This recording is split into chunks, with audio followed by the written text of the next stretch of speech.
noite a todos, sejam mais uma vez bem-vindos ao vosso podcast de arquitetos e já sabem que aqui nós formamos e informamos.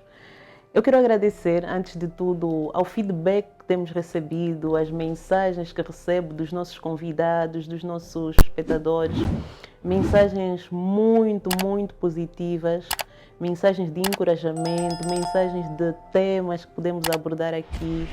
E hoje realmente vamos falar de um dos temas que vem sido sugerido e mais uma vez dizer que estamos de parabéns, estamos a avançar bem. Hoje é o 8º programa da 2ª temporada, ou seja, é mesmo uma vitória até aqui para a equipa que tem nos estado a apoiar, que vem fazer a produção, a gravação do nosso programa. E já sabem que Arquitetos é um programa que retrata tudo o que tem a ver com urbanismo, construção civil, design de interior, enfim, toda essa dinâmica de concessão de espaços, desde a questão urbanística até ao edifício, se quisermos ao detalhe dos interiores. Então, sejam bem-vindos para mais um podcast e hoje mais uma vez temos um convidado do mais alto nível e já sabem que todos os nossos convidados nós escolhemos a dedo, porque são pessoas que não só investigam, formaram-se, o que for, dentro da área, do tema que vão abordar, mas também possuem experiência, fazem deste tema o seu dia a dia. Então, eles falam com conhecimento de causa. Então, o que nós vamos querer é que tirem o máximo proveito para poderem aprender, né? Sobretudo aprender, e tirar as vossas dúvidas também sobre esses temas. Então, eu vou dar as boas-vindas ao engenheiro Reinaldo Gomes. Seja bem-vindo, Reinaldo. Obrigado, arquiteta. Muito boa noite, caríssimos internautas. Reinaldo Nicásio Gomes é o meu nome. Já disse a arquiteta Jamila. É um prazer estar aqui e passar um pouco daquilo que são os nossos conhecimentos para os nossos internautas. O meu relacionamento com o engenheiro já vem de muito tempo. É alguém muito especial para mim. E nos juntou exatamente essa paixão pela construção civil, pela arquitetura, pela engenharia. Foi o nosso ponto de convergência. E a arquitetura é, sobretudo, o ponto de convergência. Então, Reinaldo, é uma honra para ti, e não para mim, né? E não podia deixar de te convidar, porque já tive muito contato com o tema que nós vamos abordar. Bebi muito da tua experiência sobre esta temática, discussões acesas e calorosas. Noites passadas a discutir os mesmos temas. Os mesmos temas, é verdade. A primeira questão que eu vou colocar, porque arquitetos também interessa-nos saber a história do profissional. E mais do que eu falar sobre o teu percurso invejável, relacionado à temática, eu gostaria que nos respondesse primeiro como é que foi parar a engenharia civil. Estava para ser sapateiro e, entretanto, decidiu ser engenheiro civil? Como é que é? Na verdade, não. Eu sempre tive um sonho de ser engenheiro de petróleos. Sempre tive a paixão da engenharia, engenheiro de petróleos. Mas, infelizmente, no ano que eu decidi entrar para os petróleos para fazer o ensino médio, não teve naquela altura novas inscrições naquele ano. Então, decidi entrar no INE. Mas, a entrar no INE, escolhi já um curso. Estava focado num curso que poderia me dar a possibilidade de fazer engenharia. Disse, vou fazer, para não ficar em casa, vou ficar este ano a fazer o INE. E fiz o primeiro ano do INE, no INE Antônio Jacinto. No segundo ano, aconteceu a mesma coisa, no segundo não teve novamente inscrições, porque já tinham muitos alunos na lista de espera. Eu fiz o segundo ano. No terceiro ano, eu disse, eu já estou no segundo ano, né? Não vou voltar mais para fazer o médio nos petróleos. Então decidi ali focar-me e fazer um curso direcionado para fazer engenharia. Felizmente, o INEFOP estava a ministrar uns cursos naquela altura era alvenaria, curso de alvenaria, e eu decidi fazer o curso de alvenaria. Era um curso muito bom, de 9 meses, era muita teoria e prática. Quando eu saí daquele curso... 9 meses só a estudar alvenaria. Alvenaria. Não, o conjunto de alvenaria, aquele curso era completo. Nós estudávamos desde dimensionamento, fazíamos dimensionamento, fazíamos análise de projetos, e estoque. Nós entregávamos praticamente uma casa. E era prática, era teoria num período e o segundo período era prática. Foi um dos melhores cursos que tivemos aqui em Angola, numa cooperação Angola-Brasil, e eu fiz aquele curso. Então não tinha outra alternativa a não se focar para a questão civil. Felizmente, onde eu entro, eu gosto sempre de sair entre os melhores, né? Isso não fugiu à regra. Eu fui o melhor aluno do curso e fui parar diretamente para Odebrecht, a minha primeira casa de construção civil. Bem, aqui Odebrecht fica claro, e já tivemos aqui vários convidados que começaram por ali, né? Sim. Quer dizer, foi uma grande escola para arquitetos e engenheiros no país. Se olhar para todo aquele técnico que passou pela Odebrecht, ele tem uma visão totalmente diferente das outras empresas. É uma escola que nós aprendemos muito com a Odebrecht. Seria bom que... Engenheiro, agora fica a obrigação de vocês também passarem esse aprendizado às gerações mais novas. E por isso é que está aqui, para passar também essa experiência na temática que nós vamos abordar. Então, fez a engenharia civil. Quase foi um engenheiro de petróleos. Quase engenheiro de petróleo. Acho que todos nós começamos assim, com o sonho de ser engenheiros de petróleos, uns foram para a arquitetura. Naquela altura o que estava na moda era o petróleo. Era o petróleo. Então nós tínhamos um foco, engenheiro de petróleo. Muito bem. Mas felizmente fui para a construção civil e hoje amo a construção civil. Não estou muito na área de dimensionamento, estou muito mais na área de gestão, que é a parte que eu mais amo, fazer gestão de projeto, então estou nesta área. E do ponto de vista da carreira profissional, como é que foi o seu percurso, os momentos mais altos, os desafios, né? Depois de sair da Odebrecht, fui trabalhar numa empresa, a G-Partner, que hoje praticamente já não existe praticamente, e eu fiz praticamente a minha carreira. Eu entrei lá como pedreiro ladrilhador, e saí de lá como diretor-geral adjunto da empresa. Quer dizer que eu fiz toda a minha carreira lá, passei por todos os escalões, fui encarregado adjunto, encarregado geral, diretor técnico, até chegar a diretor-geral da empresa. Depois saí dali, fui para um projeto no Namibe, acabei ficando por Namibe, né? Porque tenho uma residência praticamente no Namibe, a minha província, e quando saí do Namibe entrei para o Grupo Boa Vida. Trabalhei no Grupo Boa Vida um bom tempo, depois passei pela via... Também já sei que fez lá uma carreira invejável. Sim, graças a Deus. Depois dirigiu aí umas áreas que têm a ver com o nosso tema, né? Sim, na Odebrecht eu era coordenador do departamento de orçamento e custo. Então o nosso tema é orçamento, então é a área que eu praticamente dominava dentro do Boa Vida. E tivemos grandes desafios, sim, temos até agora, os desafios não param, né?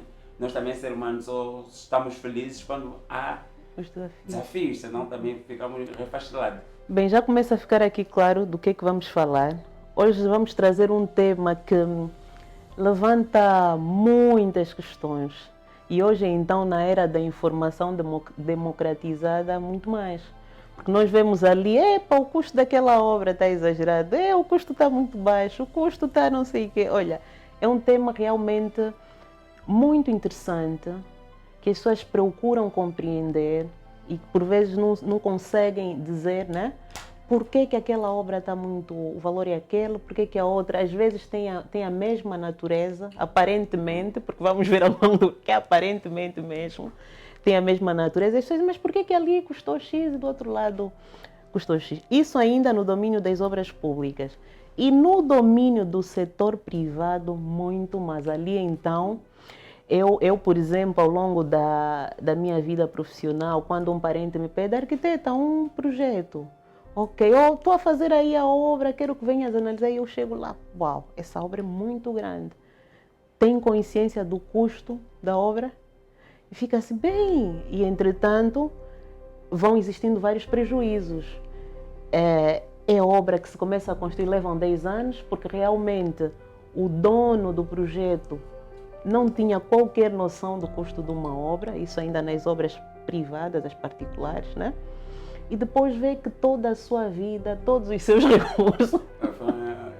Colocou lá e mesmo assim não terminou. E mesmo assim não terminou o edifício. Então, vem conosco para perceber mais os cuidados a ter, como compreender, como ser justo ao julgar o preço da obra e também a compreender os vários fatores. Então, se calhar, engenheiro, o que eu vou pedir é primeiro uma breve abordagem sobre o custo da obra. Esse conceito, para partirmos dali. Na verdade, eu gosto muito, quando falo de orçamento, começar com uma frase de Jesus Cristo, em Lucas 14, 28 e 29. Jesus dizia assim: quem de vocês, antes de pensar em edificar uma torre, não analisa primeiro para fazer um orçamento para ver se tens como terminar a torre? Para no fim não teres como terminar a torre, vai deixar o teu edifício abandonado e todos que vêm ao teu edifício, o que é que vão fazer? Vão escarnecer dele. Quando estamos a falar o termo escarnecer, vão fazer muita coisa com o teu edifício. Por quê? Porque não paraste primeiramente para fazer um orçamento. Então o orçamento, para nós entender, já começa há muito tempo. Já Jesus chamava a atenção para esse aspecto. Falava há pouco. Gastou tanto dinheiro e não terminou o edifício. Por quê? Porque não fez o orçamento. Então vamos olhar o que é um orçamento. É uma estimativa de custo. Para um determinado empreendimento que uma administração vai liberar para executar um projeto, executar um produto. Então nós vamos fazer um orçamento. Esse orçamento é mais ou menos aquilo que nós precisamos gastar. E quando nós estivermos a fazer esse orçamento, nós trouxemos a temática de 3 tipos de orçamento. No caso de edifício, nós vamos primeiramente olhar para o primeiro orçamento, que é um orçamento por custo por área coberta. Ok? Nós já estamos habituados, já fizemos muitas obras, e sabemos, olha, esse projeto mais ou menos vai custar tanto. X. Nesse orçamento, é um orçamento praticamente estimativa de custo em função de um projeto. Mas, engenheiro, então eu estou a ver aqui duas palavras interessantes. Uma, orçamento, outra, custo. Perfeitamente. Qual é o primeiro, qual é o segundo? Primeiro, o custo advém do orçamento, o orçamento... Primeiro é o orçamento. Primeiro é o orçamento. Na verdade, o orçamento vai ser uma composição de custos. Nós depois vou tentar explicar, só terminar essa parte que eu estou a dizer dos 3 elementos, dos 3 tipos de orçamento. E depois tem um orçamento que é um orçamento mais preliminar. E muitas vezes aqueles projetos, os orçamentos que nós fizemos com os concursos públicos, com projeto não executivo, nós estamos a fazer orçamento, não podemos esperar ter um projeto executivo. É bem verdade que não é tão realístico quando tivemos a fazer um orçamento analítico, que é um orçamento feito à base de quê? À base de um projeto executivo. Ali vamos ter o quê? Vamos ter a composição dos custos. Isso, a composição dos preços, primeiramente, onde vamos olhar o preço de cada material, o preço da mão de obra, o preço dos equipamentos, o preço das ferramentas. E depois vamos fazer uma composição que vamos chamar de composição de custo. Essa composição de custo é que nós vamos dar o preço naquele sítio onde nós queremos saber quantos metros, tenho 100 metros quadrados de alvenaria para fazer. Quanto é que me custa 1 metro quadrado? Ali fiz a composição de custo. Então, no orçamento, primeiramente, vamos fazer o levantamento dos quantitativos. Mas, engenheiro, deixa-me ver se conseguimos também aqui tornar a coisa mais perceptível. É muito conhecimento. Primeiro, por exemplo, numa fase inicial embrionária do concurso, faz-se o orçamento estimado. Sim. Ok. Quando já estivermos na posse do projeto de execução, o orçamento analítico. Perfeitamente. Que vai estar todo detalhado com base naquilo que é o projeto de execução ou projeto de execução. E já agora é bom esclarecer aos nossos espectadores, porque aqui mesmo assim nós estamos a comunicar e a falar para que todos nos entendam. Projeto executivo é o projeto do executivo? Não, é o quê? essa parte do projeto executivo até a arquiteta consegue explicar também para os nossos internautas. Na verdade, o projeto executivo não é nada mais de todas as peças necessárias para fazermos o nosso projeto.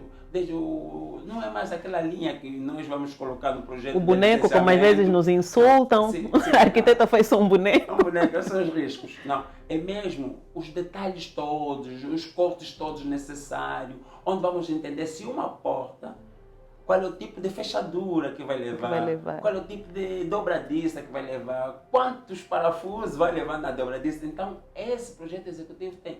Hoje, infelizmente, os arquitetos sofrem muito, são poucas as vezes que eles pagam para fazer o projeto executivo. Então, acabamos fazendo um projeto que também dá para construir, porque quando o arquiteto vai dizer, ok, vou te apresentar o projeto executivo, 700 folhas, nem qualquer pessoa que está preparado para pagar 700 folhas imprensas. E também as horas de trabalho, para as que são dedicadas. Então, no projeto executivo, tem sido um calcanhar de Aquiles mesmo. Nós olhamos nos nossos muitos projetos, não temos nem o caderno de encargo. Caderno de encargo. Então, o projeto executivo precisa ter um caderno. Ou seja, aqui já estamos a ver que orçamentos e custos de construção, de edifícios, o que for, no fundo tem primeiro, eu gostei muito daquela questão que mencionou do versículo livro de Lucas 14, 28, porque é que eu toquei nesse ponto do projeto executivo, projeto de execução, o que nós chamamos às vezes os dois temas, porque antes de tudo existe de facto o planeamento e o projeto em si faz parte da planificação. É a primeira fase, ou seja, o que eu vou fazer? Agora eu vou planificar. E dessa planificação entra, ok, eu quero construir a minha casa. A minha casa tem que ter um projeto e o projeto tem várias fases. O engenheiro falou muito bem do projeto de execução, mas começa com o estudo prévio, o projeto de licenciamento e o projeto de execução. E de facto o projeto de execução está lá tudo, tintim por tintim, o que vai ser feito. Inclusive... Aí quando você está com o projeto de execução, aí você tem toda a autonomia de fazer um orçamento detalhado, porque aí não, é para não faltar absolutamente nada. Se faltar, estamos a falar aí 2%, que é muito normal, né? Nunca nenhum orçamento é fechado. O orçamento, lembrando que é um balizador, é uma estimativa. Sempre. Nunca é vamos gastar 100 não. Então, estamos a falar o custo que vai ser a nossa obra, qual é o preço que eu vou vender. São dois elementos que estão ali diferentes. Então, quando nós temos esses documentos na nossa mão, mais fácil conseguimos fazer esse orçamento. E um dos grandes problemas tem sido quantificar o próprio projeto. Infelizmente, nós temos poucos orçamentistas em Angola. Temos poucos orçamentistas em Angola. E quando você entrega um projeto, ele ainda tem dificuldade de ler o próprio projeto. Esse é o grande problema. Ainda chega a maluca da arquiteta que complica o projeto e depois o cliente vê que com o orçamento que tinha ou a previsão de custos, afinal também... Quer dizer, há essa dificuldade já de poucos orçamentistas, mas também do lado do projetista, que somos nós arquitetos ou engenheiros civis, também às vezes há a má compreensão da questão da sensibilidade ao custo do projeto. Ou seja, várias vezes isso, nós todos projetistas começamos por aí. Hoje temos outra sensibilidade porque também vamos lidando com obras, vamos lidando com outros aspectos. Mas no início, eu sou justa em dizer, cometi também algumas falhas nesse aspecto. Em criar projetos, por exemplo, que depois o cliente dizia, olha, eu só tenho X para construir. Sim.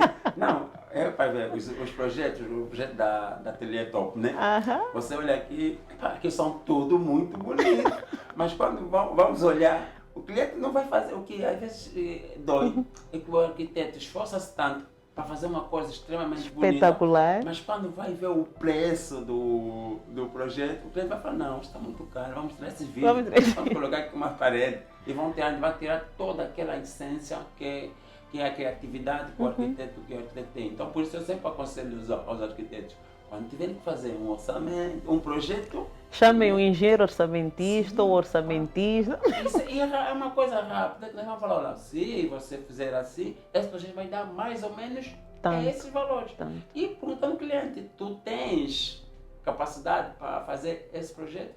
Talvez o cliente vai te falar, não, eu só tenho isso. Então faça um projeto de acordo com a realidade dele, para não fazer um projeto tão bonito. E no meio começam a trocar tudo aquilo que... Não, é muito desagradável você arquiteto a projetar algo depois quando vai ver a coisa construída. Extremamente. Isso te dá... Nem vou falar das nossas experiências de outros canais. É crime, isso é crime. É interessante. E, engenheiro, e quais são os fatores, né, que impactam ou que intervêm nessa definição do custo de uma obra? Boa pergunta, uma pergunta bonita. Quais são os fatores? Pergunta de milhões. Sim, não, quais são os fatores? Sim, é pergunta de milhões, porque vamos imaginar, nós estamos a falar de Luanda, né? Quais são os fatores? O primeiro fator, localização do próprio projeto. Onde que o projeto vai ser edificado? Se eu tiver a fazer uma escola de 7 salas em Luanda, onde tem quase tudo, né? É diferente de eu fazer uma escola de 7 salas em Quirima. Incrível. Por quê? Em Quirima, eu vou dar exemplo, não temos areia, não temos inerte. Só para dar um exemplo, o inerte está a 300 km de Quirima. O que quer dizer que o seu caminhão para fazer a obra tem que percorrer 600 km para levar 18 metros cúbicos. Logo, a escola de Quirima não pode ser o mesmo preço que a escola de Luanda. Ou seja, esse fator da localização... Localização é muito importante, a localização. Porque isso, e nós aconselhamos as nossas administrações, quando tivermos a fazer esse orçamento, que sejam os mais justos possíveis. Por quê? Porque nós acabamos não tendo as obras de qualidade, porque o empreiteiro, de uma forma ou de outra, teve que fazer um esforço para comprar para ir buscar o material, mas em contrapartida ele vai diminuir em algum sítio, porque ele nunca vai querer perder. Ele vai diminuir no material de acabamento, o tipo de... E quem diz administrações diz também mesmo as obras singulares. Por que eu também vou tocando muito nas obras singulares? É que do ponto de vista da construção civil e do crescimento das cidades, a quantidade de obras singulares que se fazem é muito grande. Está a ver? Perfeitamente. Mas qual é a grande dificuldade do singular? É que o singular ele vai receber um orçamento. Um orçamento, ok. As obras públicas têm uma base de licitação. De licitação. O que quer dizer que não pode subir 10% a mais sob pena de ser desclassificado. Daí esse fator que falou a justeza do valor. Em função da localidade. Da localização. E incrível que parece assim uma ironia. A escola de Luanda fica mais cara do que a escola de Quirima. E por quê, engenheiro? Isso são outros 500. Esses são outros 500. Mas vamos olhar. Mas sabe que há uns tempos atrás estava a discutir esse aspecto com alguém que dizia o seguinte: tudo bem, por exemplo, uma obra no Mochico, Lunda Sul, tudo bem, é mais distante, mas do ponto de vista da mão de obra, o valor da mão de obra é mais baixo.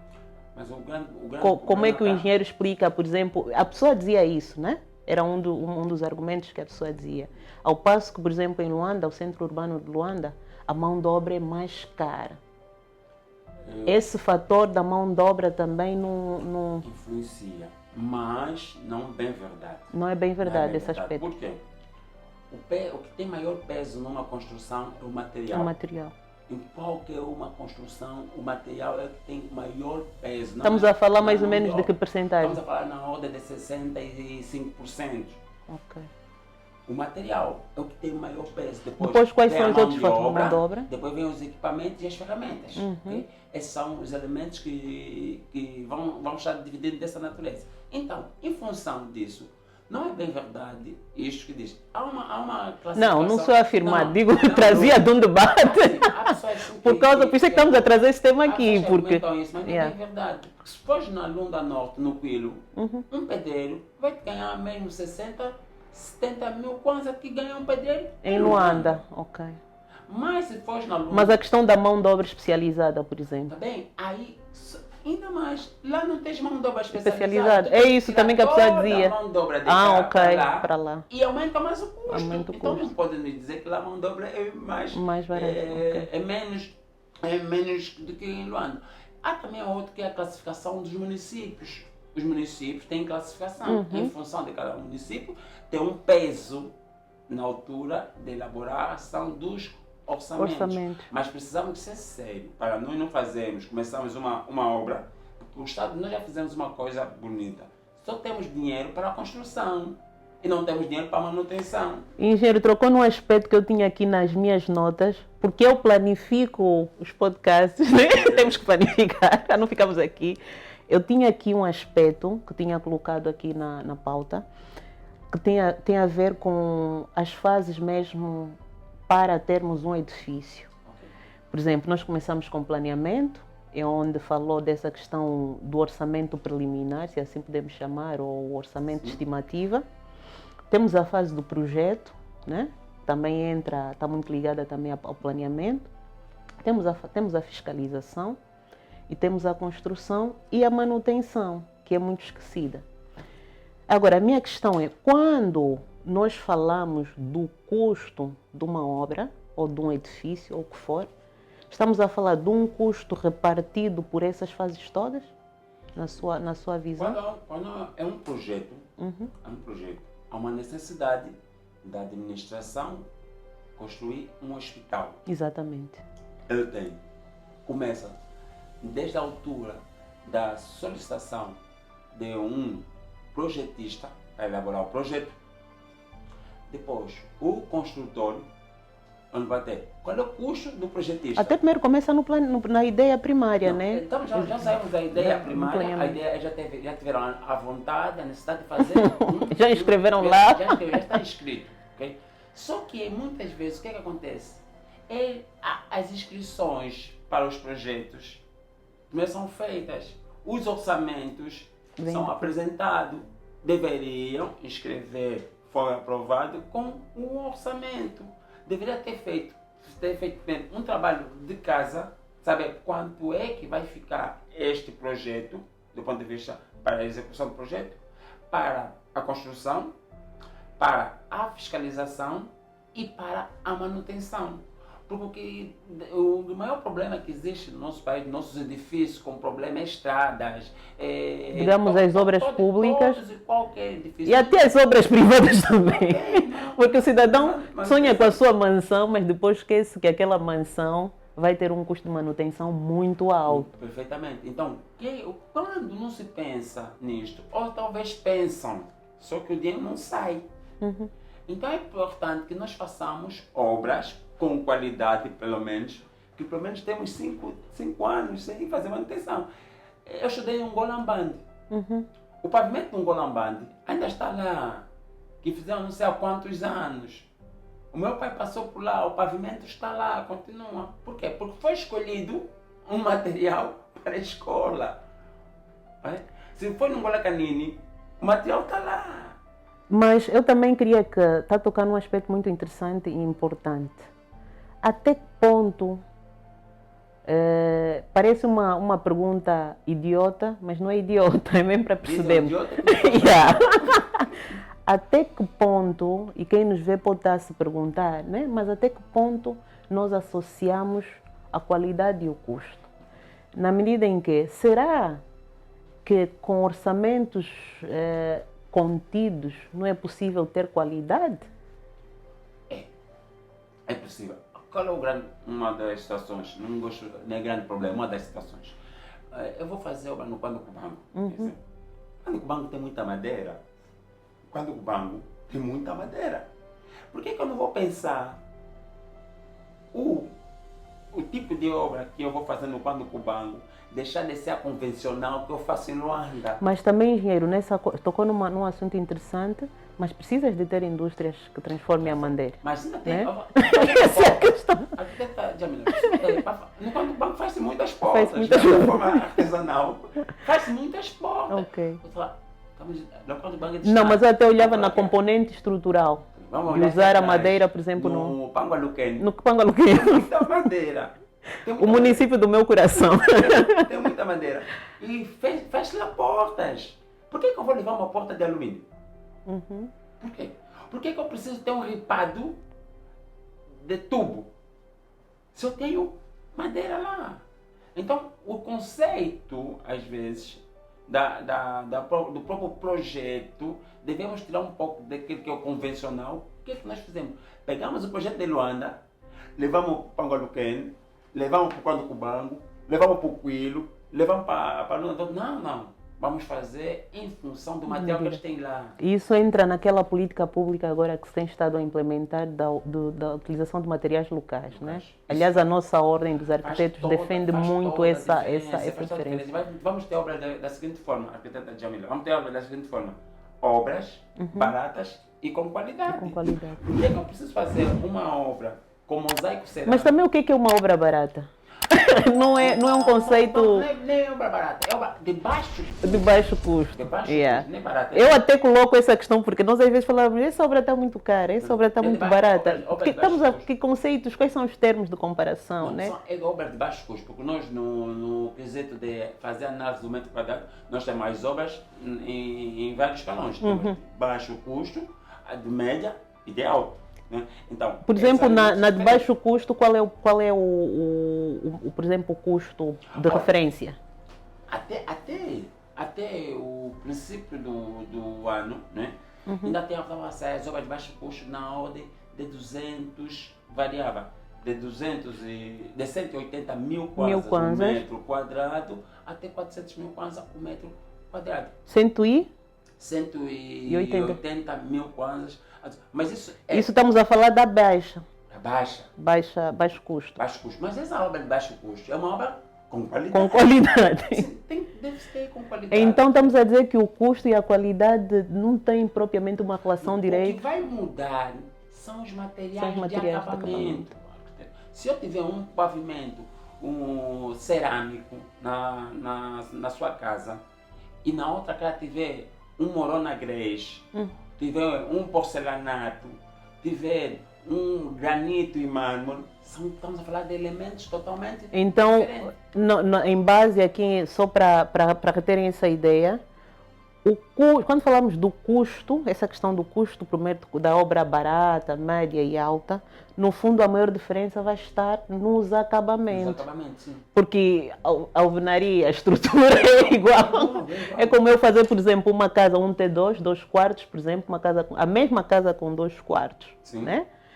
Porém, numa colocar acabamentos de ponta e outras de baixo. Ou seja, esse aspecto dos acabamentos então, a casa é igual, é um dos fatores. Mas dentro, os acabamentos, quando a tua casa só tem janela, a minha tem. Dentro das janelas de vidro, a minha também tem persianas. Sim. Okay? Tem persiana, tem rede de mosquiteiro. E já começa a ficar aqui claro, esses aspectos que o engenheiro está a falar, de acabamentos, o aspecto localização, o aspecto mão de obra. Mão de obra, projeto. Projeto, tem projeto ou não tem projeto? Um dos fatores é projeto. Que tipo de projeto? Projeitem. O terreno. O terreno. O tipo de terreno onde vamos implementar a nossa escola. Se colocares uma escola aqui no Quenguele é terra vermelha, é solo vermelho. Bom, se colocares uma escola, a mesma escola, por exemplo, em Catete, aqui próximo, em Cacoaco, só vai mudar uma coisa, só o cálculo estrutural já é totalmente diferente um do outro. E a escola, o edifício é igual. Muitas vezes o que acontece? Pegam no mesmo projeto de Quenguele. Eu até aqui vou dar um exemplo que foi muito mediático. Penso que foi aí o do Museu da Moeda. Quando se falou no valor da obra, aquilo foi uma bomba. Está caro. Mas há um aspecto interessante dessas obras construídas aqui na Baixa de Luanda, que é a relação com o mar. Você nem sofre friático. Você Exatamente. tem noção? Quando a obra está cara, a primeira coisa, não tens noção do que é fazer escavação numa zona onde tem lençol freático. Tem eletrobombas a trabalhar 24 sobre 24.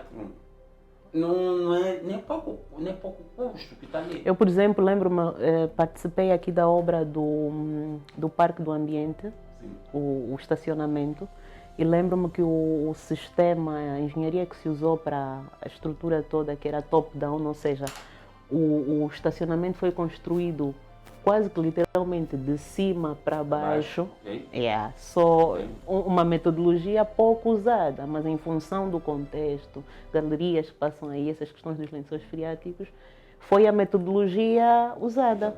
Okay. Só por aí já estamos a falar de uma solução não convencional e, consequentemente, tem um custo totalmente diferente. Se pegarmos o Museu da Moeda, tiramos daqui da Baixa de Luanda e levamos, supamos, no Kazenga, não é? Vai ser um custo diferente, porque não vamos ter esses elementos, como só vou falar uma coisa mínima, é a primeira coisa que estamos a falar. O cálculo de estrutura daqui é diferente de lá, o sistema construtivo é diferente de lá, que vamos usar.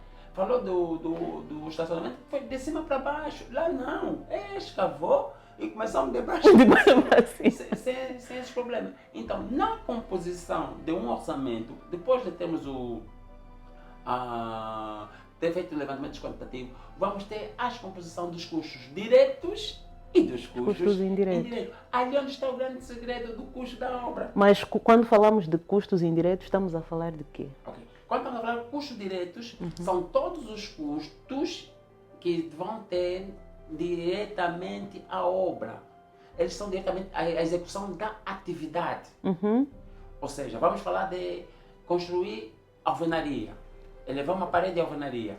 Quais são os custos diretos lá? A mão de obra, o bloco, o cimento, a areia, a água e todos os outros elementos que vão estar associados às ferramentas.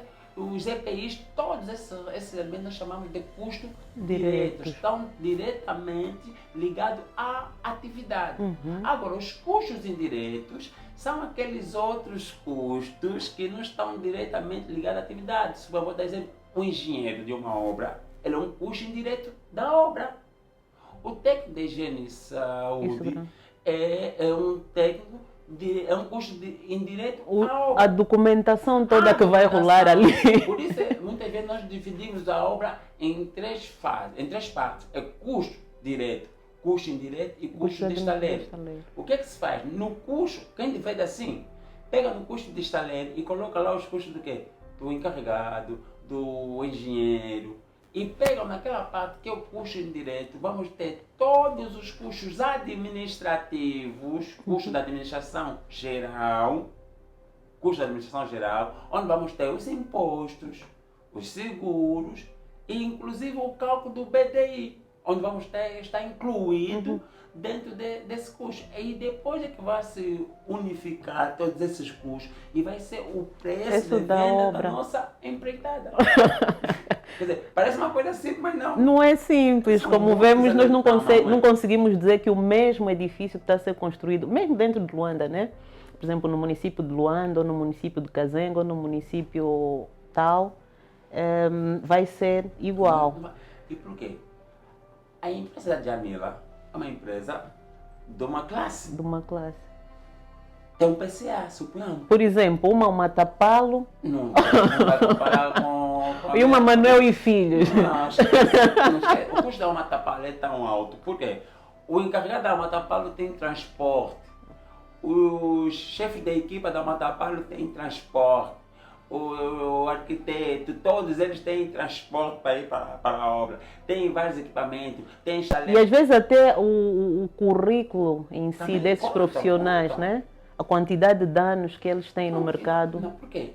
Eu se sou o técnico da Matapalo que ganha 10 milhões, é diferente do técnico da Manuel e Filhos. Não estamos a querer dizer que ganham 10 milhões, não sabemos, é um exemplo que ele está dizendo. Não sei nada, não Eu não sou da uma trabalho, é um exemplo, né? É um então, exemplo. Esse custo dos 10 milhões, quem paga é o dono da É o obra. dono da obra. É o dono da obra que vai custar. Este transporte, quem vai pagar é o dono da obra. E esses vão ser todos os custos localizados onde? Nos custos indiretos.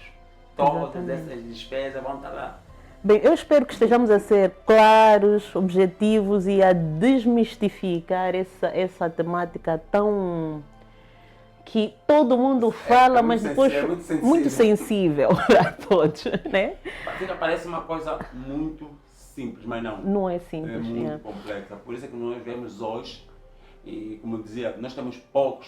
Mas agora, só voltando àquela questão da qualidade do custo, só para nós compreendermos, para ver se eu também ficou claro e ajudo aqui a esclarecer aos nossos espectadores, baixa qualidade ou elevadíssima qualidade nem sempre tem a ver com o custo da obra. Porque nós podemos ter, o engenheiro falou muito bem, uma obra baixa renda, por exemplo, mas dentro daquilo que são os valores praticados por metro quadrado, ser bem executada. A qualidade tem muito a ver também com a qualidade da execução. E podemos ter uma obra caríssima sem qualidade, porque não foi devidamente executada. Por que eu toquei nesse aspecto da qualidade? Porque ao início o engenheiro disse, né, que por vezes as administrações fazem as suas estimativas de custo e isso afeta depois na qualidade da obra, né? Então, por isso é que eu toquei nesse aspecto, para perceber até que ponto de facto afeta. A arquiteta Jamila diz que queres contratar-me para fazer terraplanagem e queres me pagar 3 milhões para fazer terraplanagem de 1 quilômetro. 3 milhões. Quanto é que custa movimentar a maquinaria até naquele local? Já acabou os 3 milhões. Então, o que eu vou fazer? Vou levar lá uma única máquina e vou fazer todo Vou fazer um bungle bang. Anda ali de trás para frente, de trás para frente. Então, em menos de um mês aquilo rebenta. Depois de um tempo, rebenta todo. Ou seja, com isso estamos a dizer que há um limite da decência. Há um limite da decência e da justeza. É o preço justo, certo e justo. Um dos grandes problemas que nós temos que ter mais rapidamente, temos que ultrapassar isso mais rapidamente, é que nós não temos um local onde vamos buscar o custo unitário básico. Vamos entrar ali, engenheiro, porque o tema a seguir, o subtema que eu coloquei e pensei que podíamos abordar também um bocadinho é o nosso contexto geral. Falamos aqui de coisas muito técnicas, mas agora, o nosso contexto geral. Porque eu vejo, disse muito bem, em outros países tem valores de referências, tem bases, tem estudos, tem investigação feita e há tabelas parametrizadas. O nosso contexto em que a moeda afeta diretamente, nós falamos aqui na utilização de materiais locais, não temos, por vezes não, eu trabalhei, por exemplo, nas centralidades e uma das grandes questões que se colocava nas centralidades é a capacidade de oferta de materiais a nível do país, a indústria do material de construção civil. O nosso contexto do custo da obra. Arquiteta, hoje os empreiteiros em Angola são pessoas... São heróis, né? São heróis. Vamos fazer um monumento aos heróis dos empregos. Eles são heróis na construção civil. Porque as coisas aqui disparam assim no abrir e fechar de olhos. Nós não usamos as correções das obras. Nós tivemos problema com as obras do PIN.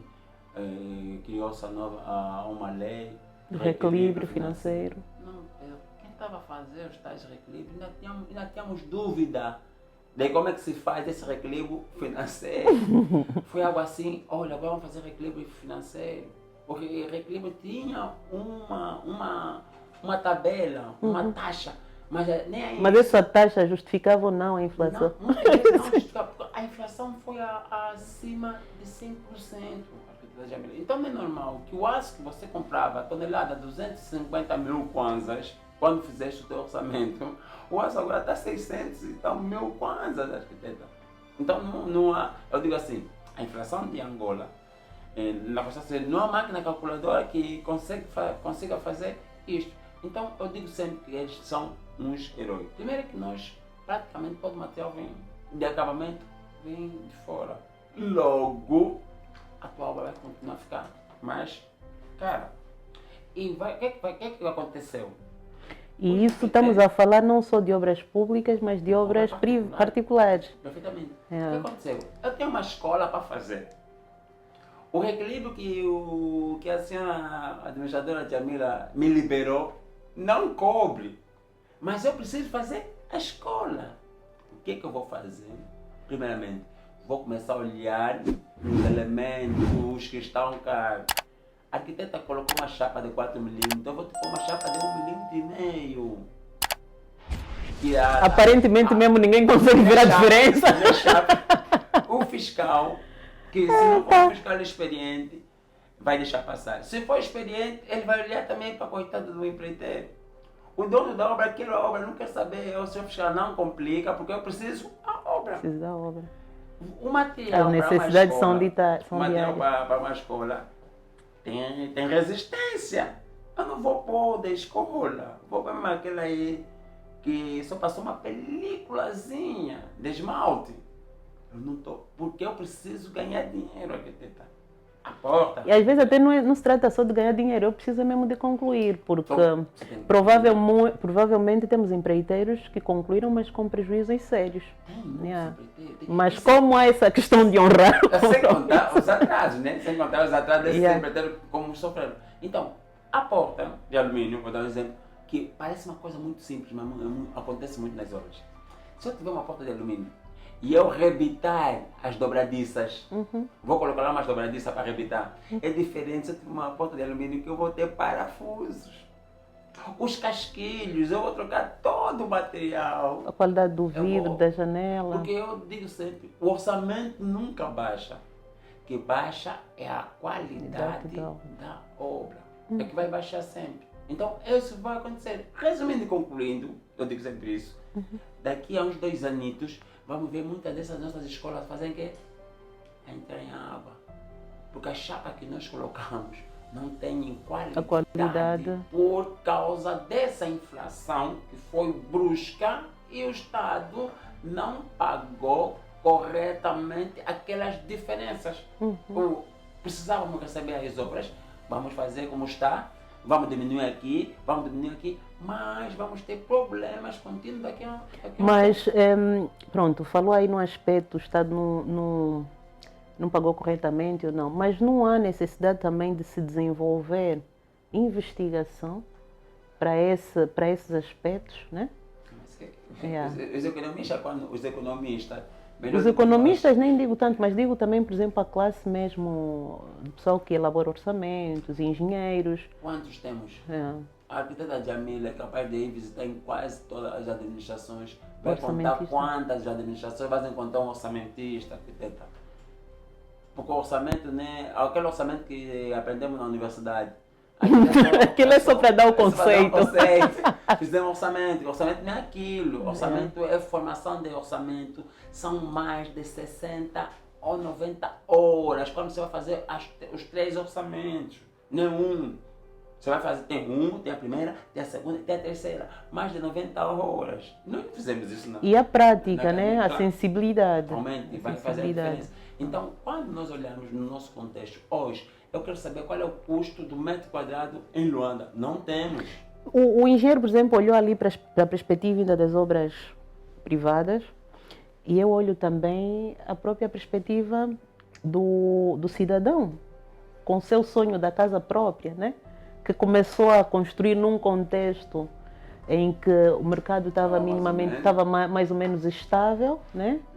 E depois, bruscamente, esse cenário se altera. Tudo mudou, e a obra dele agora está ali. Tudo mudou, menos o salário dele. O salário dele manteve. Agora a obra está ali, por acabar. Por exemplo, para essas questões, para mim, Jamila, para que os nossos cameramans, quem nos vê ali, pessoas singulares, desejam construir. Tenham sonho, porque eu vejo o angolano gosta de construir a sua própria casa. O que o engenheiro deixa aqui como uma espécie de uma receita, né? Não, até já vou um bocadinho mais além do conselho, por quê? Porque está mais do que provado, do ponto de vista nacional e internacional, que grande parte das obras são feitas pelo setor privado singular, por pessoas singulares. Mas depois, são essas pessoas singulares que não são dotadas do conhecimento básico para fazer a sua casa. E precisam de alguma orientação. Quem puder, olha, o engenheiro é só buscar aí no Google, vão encontrar, podem até pedir uma consultoria, o que for. Mas Às vezes dou de graça. Exatamente, aquilo que nós vamos a fazer. Aquela consultoria básica. O que o engenheiro recomenda para quem quer construir o seu quarto e sala? A primeira coisa sempre é pensar num projeto evolutivo. Pensa para fazer um projeto que você primeiro vou fazer um quarto, depois vou esticar a sala, depois esticar mais o outro. Porque se for tudo de uma vez, só vai ficar pela fundação. Vai ficar pela fundação. Não adianta hoje, porque tu podes gastar tanto dinheiro nas fundações, porque as fundações não têm os elementos da curva ABC, que são os elementos com maior peso, que é o cimento, a brita e o aço, são elementos caríssimos, então não adianta você pegar e fazer já toda a fundação. Senão depois de alguns anos vai morar na fundação. Seria o ideal. Mas a ideia é fazer sempre um projeto do ponto de vista evolutivo. O que é que você precisa agora? Agora, já tens o terreno? Ok. Começa a fazer por partes. Primeiramente, vou fazer um quarto e um quarto de banho. Para jovem que não tem mulher, né? Se já tem mulher, aí já os problemas vão ser maiores. Vai ter que ter já um quarto, uma sala, que vai ser já uma sala quarto com a cozinha, né? Tudo já, e que depois vira quarto para os filhos de noite. E a ideia é começarem sempre com o que têm. Começam sempre com o que têm, com pouco, né? E vão evoluindo o vosso projeto. Porque se tentarem fazer o projeto todo de uma vez, é complicado. Outra coisa é olhar como você vai fazer. Não importa. Queres começar a casa? Diz aquele outro presidente da associação da ANA, né, dos agarrados, dos agarrados da Angola, que é a melhor associação da Angola. Tens um dinheiro, coloca já lá areia. Pega, manda fazer o bloco. Tem 100, 300 blocos, levanta já uma meia fiada e vai começando aos poucos. Então, quando você começar... E também olhar para os seus rendimentos, né? Porque tenho visto aí pessoas a construírem em casa, mas a comprometerem depois as questões básicas da família, como a comida, esses bens básicos. Por quê? Porque ele não olhou para os rendimentos que tem, não fez a sua planificação da vida, daquele que sobra para depois de tirar as necessidades básicas, como é que ele vai fazer? E, sobretudo, aquela questão que nós falamos no início, ter o orçamento, uma estimativa geral e ver em quantos anos, com o salário que tem, com esse bocado que sobra, vai levar a construir. Se ele olhar assim no orçamento, ele não vai fazer a casa. Vai desmotivar. É mais fácil. Ele pegou, tem dinheiro. Agora eu vou fazer o quê? Vou comprar uma carrada de areia. Coloca a carrada de areia. Vou fazer bloco. Vou comprar cimento para fazer bloco. Tem quantos blocos já? 1000 blocos. Ok, já tenho 1000 blocos. Então agora eu vou precisar fazer o quê? Vou precisar de aço, vou precisar de cimento e vou precisar de brita. E umas madeirinhas ali, umas madeirinhas, né? Que ele corta, põe. E depois ir fazendo aos poucos. Depois de fazer aquela parte da primeira fundação, quanto é que eu preciso agora? Chama o pedreiro lá, pedreiro. Eu vou precisar agora que você levanta esses 1000 blocos. Quanto é que é? Ah, não, vai ficar Mas, engenheiro, deixe-me lhe dizer, as pessoas às vezes ficam chocadas quando eu digo que eu não tenho essa questão de construir. Para mim, pelo menos, porque eu vejo, para construir... Trabalho. Cheio de trabalho. É mesmo trabalho. Ou você tem capacidade, alguma capacidade financeira, porque não se consegue ter também já total para tudo de uma vez. Tens uma boa planificação e sabes que, olha, daqui a 2 anos fechei a minha obra, mais ou menos, ou então aquilo depois parece que tens aí um fantasma a assombrar. Porque eu conheço pessoas que estão a construir a casa há 10 anos. O filho nasceu, cresceu. Imagina quando ele fecha, se tiver o caderno onde anotou os valores todos, se ele somar aquele valor, se tivesse feito um investimento a render algum retorno. Daria mais dinheiro. Tá a ver? Mas talvez ele fez todas as fundações, você já fez todas as fundações. Ele também quer levantar tudo de uma vez, né? Para rebocar de uma vez. Não. Esse conceito é para quem tem. Quem tem capacidade financeira e emocional. Tem que ter também emocional. Tem que ter capacidade emocional. Que vão subindo. Sim. Não tem, vai fazer o quê? E o pior, tem gente, pronto, é uma realidade, que Deus depois chama, a obra ainda ficou lá. O filho já dá continuidade. Tá a ver? Dá continuidade. Então vamos olhar para a nossa vontade de construir com alguma... É sério, sim, acredito que as pessoas levam a sério, mas com muito mais seriedade. Uma boa planificação, um projeto básico dentro daquilo que vocês conseguirem fazer com as vossas economias, uma coisa básica. Nós também temos que começar a ter sensibilidade para definir a assistência do projeto básico. O que é um projeto básico para um cidadão comum? Isso também dentro das nossas áreas. Para que o cidadão consiga, né? Com essa casinha aqui, porque um dos grandes problemas é a falta de noção, às vezes, da área.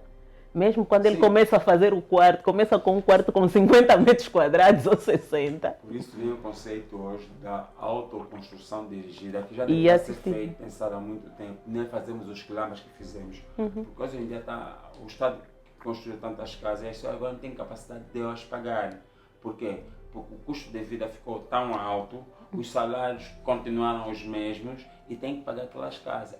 Os projetos da autoconstrução dirigida... E já tivemos aqui um programa a falar sobre isso, vamos lá ver, com o arquiteto Gameiro. Onde vai ter, assim, aqueles técnicos para darem o apoio, assistência técnica de como ele vai construir a sua casa. Se você... Jamila anda muito por essa Angola, vê naqueles bairros, são eles mesmos que construem as casas deles. Esses juntos, só falta ali a assistência técnica. Arranjaste mulher, então os primos, vamos ter que construir a casa desse camarada, porque esse camarada agora vai ter que... Agora tem família, se arranjou responsabilidade. O que é que falta naqueles bairros? É que essas construções não sejam tão desorganizadas, sejam assistidas, dirigidas. Ok, o bairro é vosso, vamos viver aqui. Mas façam dessa natureza, vamos fazer uma linha, façam aqui. E isto é que nós precisamos agora, é colocar em prática. Tirar do papel e colocar em prática. Aí sim, estaríamos a tirar maior jovem que não tem residência, né? Maior jovem que não tem residência para ter as suas casas próprias. Bem, estamos quase a chegar na reta final, não é, senhores produtores? E muito mais podíamos falar aqui. Eu sugiro que vocês investiguem mais. E só nesse aspecto do nosso contexto, a criação, temos que ter indústrias capazes de responder àquilo que é a demanda da necessidade, né? Aquilo que é a demanda. Tem essa questão de termos um país riquíssimo, com recursos, estamos a falar da madeira, mas que precisam de ser transformados, mas ainda assim nas nossas comunidades já temos os carpinteiros, marceneiros, que produzem alguma coisa que pode ser capitalizada para aquelas obras mais econômicas dentro das próprias localidades. Ou seja, temos aqui um conjunto de ferramentas, mas fica claro aqui que o custo tem muitos fatores, não é um exercício fácil. Por parte das nossas entidades, das nossas obras públicas, de facto há essa necessidade de casar a planificação e este orçamento real para que depois não estrangule a própria qualidade, a própria obra, né? Porque depois começamos a construir, o valor em si, o orçamento já não é o mais correto. Mas depois começa a construir, vem essas questões da moeda, inflações e tal, estrangula. E também há um outro aspecto, para não termos também obras supervalorizadas, né? Por que não vamos ter obras supervalorizadas? Se nós não temos uma base do custo unitário, não temos como saber se está supervalorizada, né? Nas outras latitudes, você chega para lá, vai no Brasil, quer saber quanto é o custo do metro quadrado no Rio de Janeiro, está lá. Quer saber em Goiás? Está Tá lá. lá. É diferente em função daqueles aspectos que eu chamei. Se em Goiás tem inerte, é diferente daquela zona que não tem inerte, que inerte tem que ir para lá. O que vai ser preciso é nós olharmos, temos esses custos. Engenheiro, nós temos uma base cá naquilo que tem sido o seu trabalho. Há uma base? Não, está Porque falou aí do custo de uma obra barata, de uma obra média. Está desenvolvida uma base de dados, né? Está sendo desenvolvida uma base de dados para tal, né? Para ajudar mesmo as construtoras. E o Estado e também nosso nos seus Estado. orçamentos. Só para dar exemplo, eu às vezes vou me oferecendo para ir dar seminários às administrações só para ensinar como é que se faz um orçamento básico. E muitas vezes não. É que eu me ofereço a custo zero. Porque eu estou preocupado com a qualidade das nossas obras. Que tipo de obras estamos a deixar para os nossos filhos? Porque de um dia, talvez nós ontem já falamos mal dos que nos antecederam. E nós, se não procurarmos fazer o diferente, também os nossos filhos vão continuar a falar mal. Já estou a ver os meus meninos, mamãe, você mesmo que trabalha aí. Vocês da onda dos arquitetos e da onda dos engenheiros, então nós estamos preocupados com essa situação. Eu estou muito preocupado com essa situação. E eu me ofereço sempre às administrações, querem que eu vou lá para dar um seminário básico, palestra sobre orçamento, eu vou fazer. O que é que eu estou a fazer nesse momento? Vou começar a fazer também nas universidades. Nas universidades, dar um conceito para que as pessoas percebam, ok, afinal o orçamento é isso. Então precisamos de fazer isto, para que tenhamos obras duradouras. Ok, muito bem. Engenheiro, eu quero agradecer o teu tempo precioso que nos dedicou aqui. Muito mais poderíamos falar sobre as tendências, mas vamos deixar para uma próxima vez, porque há tendências também inovadoras a nível de materiais de baixo custo, novos processos construtivos. Há tendências que ajudam também essa questão do controle do custo e tal. Mas certamente vamos deixar curioso para acompanharem um próximo assunto. Vamos olhar um pouco Não vamos falar. Os softwares que ajudam para que tenhamos um orçamento mais próximo à realidade. A tecnologia, né? Então, vou agradecer a vossa presença, o vosso tempo. Muito obrigado, engenheiro. Muito obrigado aqui a nossa equipa, sempre muito atenta e sorridente para nos dar o apoio. Engenheiro, se tiver aqui umas últimas palavras, convido-lhe aqui a deixar a sua. Na verdade, também quero agradecer a arquiteta, quero agradecer mais propriamente o espaço arquitetos, né?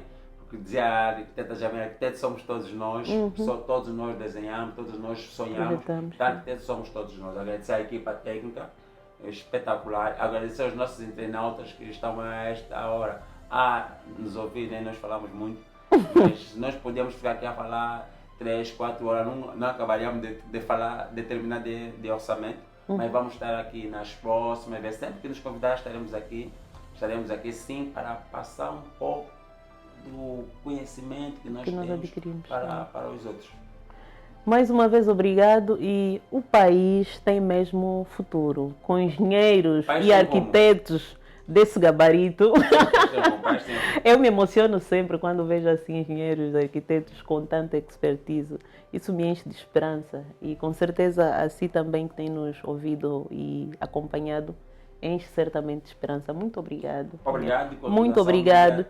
Até ao próximo programa. Contamos com a sua boa colaboração para partilhar, para divulgar, porque isto é conhecimento de graça e à distância de um clique e de um saldo das nossas redes e companhias, para não fazermos publicidade. É só fazer ali um clique. E um beijinho então a todos.